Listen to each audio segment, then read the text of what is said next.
VSCC 24 news, सच के आगे कोई नहीं।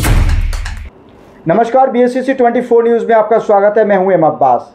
धर्मदास जी महाराज की जन्मभूमि पर सोमवार को प्रसादी भोजन का भव्य आयोजन किया गया। इस पावन अवसर पर बड़ी संख्या में श्रद्धालु एकत्रित हुए और गुरुदेव के उपदेशों को याद किया। इस मौके पर धर्मदास जी महाराज के शिष्य बालक दास जी महाराज भी जन्मभूमि पहुंचे। उन्होंने सबसे पहले अपने गुरुदेव धर्मदास जी की तस्वीर पर पुष्प अर्पित किया और तिलक लगाकर आशीर्वाद भी लिया, श्रद्धा भाव से नमन किया। इसके बाद वे राम जानकी मंदिर पहुंचे, जहां गुरुदेव अपने बचपन के दिनों में रहा करते थे।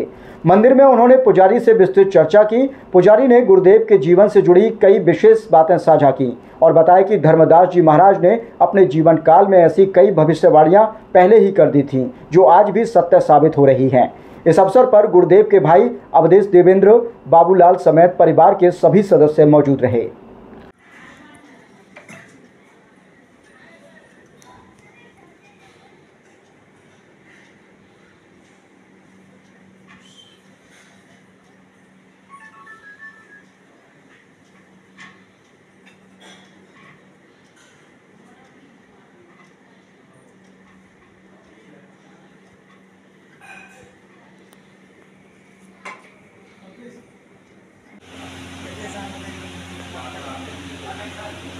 Done.